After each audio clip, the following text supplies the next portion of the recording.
The world is always trying to convince us that the West doesn't perceive Africans as less than, as children of a lesser god, as monkeys, as people who deserve nothing in life. But Western leaders continue to show us that that is exactly how they perceive us. Most recently, news broke out that the Finnish Economic Affairs Minister had to resign. Reason being, the man, when he was a fresh MP in 2019, went ahead and said that Africa needs more abortions to curb climate change. Let that sink in. For just a second, a whole elected legislative member of parliament took to the stand and said that we need more eco-abortions, not in the West that are the biggest emitters, but in Africa. Why? Because African households have many kids, and then, Africa has problems exacerbated by hunger, poverty, and war. These people leave the continent and, move to other countries that are high emitters to look for greener pastures. Now, this is so wrong on so many levels. And when he was caught and he was getting blowback on that statement, he made a statement saying he will never support the Holocaust and he doesn't tolerate anti-Semitism. Now, okay, it's okay not to tolerate the Holocaust and anti-Semitism, but what you said was not offensive to that group that you're trying to apologize to. What you said was offensive to Africans. It was blatant racism.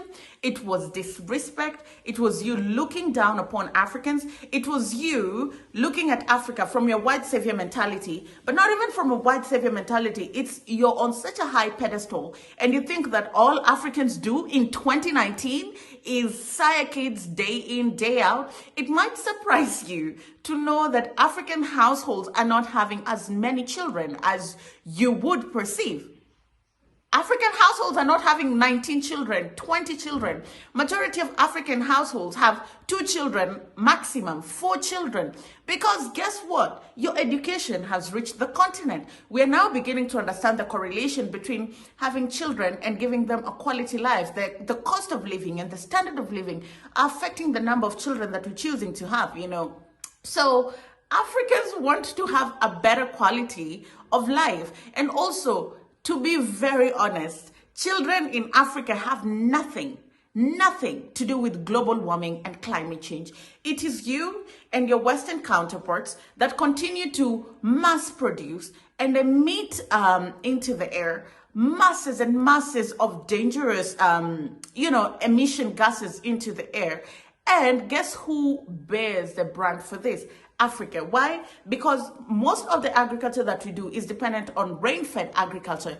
Where we get our water mostly is from natural water bodies, and climate change affects this. So our droughts are really, like when it's the dry season, it's really dry, and during the rain it floods, and most of our agricultural produce, particularly for smallholder farmers, cannot survive. So what you're trying to say is the problem that you're currently experiencing, you brought it upon yourself. But it's very easy to blame Africans because Africans can easily be the scapegoat.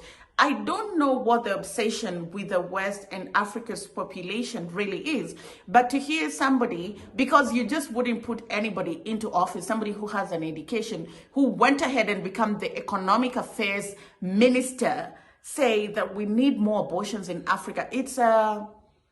It's perplexing. And this is not even the first time such a statement has been made. The royal family, a member of the royal family, has also blamed Africans for climate change. And I'm just like, excuse me, aren't there any scientists to explain to these people how climate change works? I am not absolving Africa of any blame, but can we just be objective for a minute? Are Africans clearing some forest land to be able to do agricultural practices on the land to feed themselves? Absolutely. Are certain African governments on a mission for reforestation in their countries? Absolutely. Kenya is one of those countries that is aggressively replanting trees and trying to, gain back its forest land. So I don't know why it's such a big deal. Like, it's very easy to blame African countries for climate change, but the West do not want to take responsibility. Now, Now, if you blame them on deforestation, I get it. But when you take it a step higher and you're saying kill African children so that we can mitigate climate change, so we can continue emitting into the air, and there are no consequences because Africans are having abortion and managing their population, you apologize to the wrong people. He actually owes Africans an apology for being racist and for also perpetuating the thought that a racial genocide on the continent is the solution to climate change. Let me know what you think about what the Finnish Economic Affairs Minister said. I'll see you again next time.